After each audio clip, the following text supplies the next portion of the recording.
بسم اللہ الرحمن الرحیم. انتخابات کتاب الرقاق مشکاة شریف فصل دوم.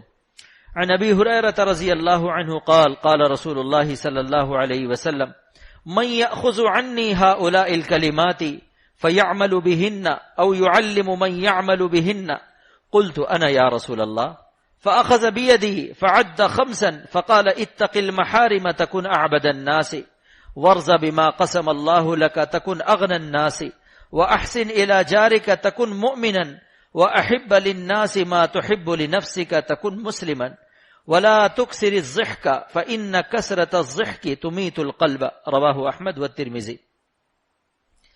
ترجمہ حضرت ابو ہریرہ رضی اللہ تعالیٰ عنہ سے روایت ہے کہ فرمایا رسول اللہ صلی اللہ تعالیٰ علیہ وسلم نے کون ہے جو مجھ سے ان احکام کو لے جائے اور ان پر عمل کرے یا اس شخص کو سکھائے جو اس پر عمل کرے. میں نے عرض کیا یا رسول اللہ میں ہوں. آپ صلی اللہ تعالی علیہ وسلم نے میرا ہاتھ پکڑا اور اس طرح 5 باتیں گنوائی. یعنی فرمایا نمبر 1 ان چیزوں سے اپنے آپ کو بچا جن کو خدا نے حرام قرار دیا ہے. اگر تو ان سے بچے گا تو تیرا شمار بہترین عبادت گزار لوگوں میں ہوگا. نمبر 2 جو چیز خدا نے تیری قسمت میں لکھ دی ہے اس پر راضی اور شاکر رہ. اگر تو ایسا کرے گا تو تو دنیا کے غنی ترین لوگوں میں تیرا شمار ہوگا. نمبر 3 اپنے ہمسائے سے اچھا سلوک کر. اگر تو ایسا کرے گا تو مومن کامل ہوگا. نمبر 4 جو چیز اپنے لیے پسند کرتا ہے دوسروں کے لیے بھی پسند کر. اگر ایسا کرے گا تو تو کامل مسلمان ہوگا. نمبر 5 اور زیادہ نہ ہنس اس لیے کہ زیادہ ہنسنا دل کو مردہ کر دیتا ہے. تشریح حدیث مذکور سے معلوم ہوا کہ حق تعالی نے جن اعمال کو ہمارے اوپر حرام فرمایا ان سے احتیاط کرنے والا بہترین عبادت گزاروں میں شمار ہوگا. اس سے ان لوگوں کو سبق لینا چاہیے جو نوافل اور تسبیحات اور وظائف کا تو اہتمام کرتے ہیں مگر گھروں میں تصاویر لگانے اور پائجامے ٹخنے سے نیچے کرنے اور داڑھی کٹانے یا منڈانے سے احتیاط نہیں کرتے. اور اسی طرح جھوٹ، غیبت، بدنگاہی، رشوت، تکبر وغیرہ محرمات سے نہیں بچتے. محارم سے مراد نافرمانی کرنا حکم شرع کی اور ترک کرنا اعمال ضروریہ کا. بعض لوگ ایسے ہیں کہ قضا نمازوں کو ادا نہیں کرتے اور نوافل اور وظیفوں میں بہت مشغول نظر آتے ہیں اور فقراء کو خوب خیرات کرتے ہیں اور خوب مساجد میں چندہ دیتے ہیں. نفل کی تو فکر اور فرض سے غفلت کس درجہ نادانی ہے. نیز اس حدیث سے معلوم ہوا کہ عالم بے عمل کو بھی امر بالمعروف جائز ہے.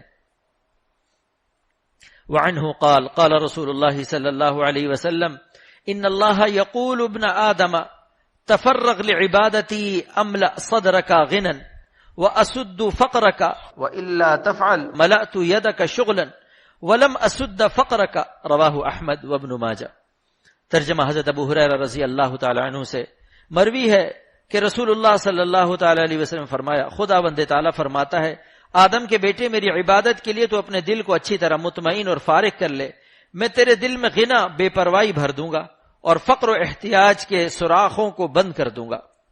اور اگر تو ایسا نہ کرے گا تو میں تیرے ہاتھوں کو دنیا کے مشاغل سے بھر دوں گا اور تیرے فقر و افلاس کے سوراخوں کو بھی بند نہ کروں گا.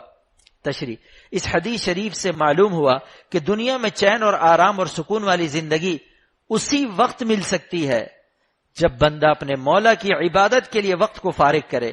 اور اگر ایسا نہ کرے گا تو دنیا کی ہوس اور فکر سے ہر وقت اس کی زندگی تلخ رہے گی اور ملے گا اتنا ہی جتنا قسمت میں ہے. وعن جابر رضی اللہ عنہ قال ذکر رجل عند رسول اللہ صلی اللہ علیہ وسلم بعبادت واجتہاد وذکر آخر برعۃ فقال النبی صلی اللہ علیہ وسلم لا تعدل بالرعۃ یعنی الورع رواہ الترمذی. ترجمہ حضرت جابر رضی اللہ تعالی عنہ سے روایت ہے کہ ایک شخص نے رسول اللہ صلی اللہ تعالی علیہ وسلم کے سامنے عبادت اور اطاعت الہی میں کوشش کا ذکر کیا. ایک شخص نے پرہیزگاری کا ذکر کیا. آپ صلی اللہ علیہ وسلم فرمایا کہ تو اس کو یعنی عبادت اور اطاعت میں کوشش کرنا پرہیزگاری کے مساوی نہ ٹھہرا. یعنی پرہیزگاری بڑی چیز ہے. تشریح تقوی کے ساتھ تھوڑی عبادت سے بھی بڑی برکت ہوتی ہے اور کثرت عبادت کے ساتھ گناہوں کی بھی عادت سے بڑی بے برکتی رہتی ہے. اسی لیے حضرت حکیم الامت مولانا تھانوی رحمۃ اللہ علیہ نے فرمایا کہ ایک گناہ کی عادت کو ترک کر دینا لاکھوں تہجد کی نماز سے افضل ہے. حق تعالیٰ کا ارشاد ہے ہمارے اولیاء وہی ہیں جو متقی ہیں. گناہوں کی عادت اور اصرار کے ساتھ کوئی شخص صاحب نسبت یعنی ولی اللہ نہیں ہو سکتا.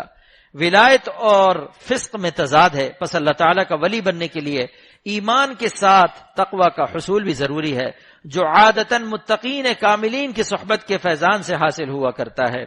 ان سے ملنے کی ہے یہی اکراہ، ان سے ملنے کی ہے یہی اکراہ، ملنے والوں سے راہ پیدا کر، ملنے والوں سے راہ پیدا کر، نہ کتابوں سے نہ وعظوں سے نہ زر سے پیدا، نہ کتابوں سے نہ وعظوں سے نہ زر سے پیدا، دین ہوتا ہے بزرگوں کی نظر سے پیدا، دین ہوتا ہے بزرگوں کی نظر سے پیدا۔ اللہ پاک عمل کی توفیق عطا فرمائے۔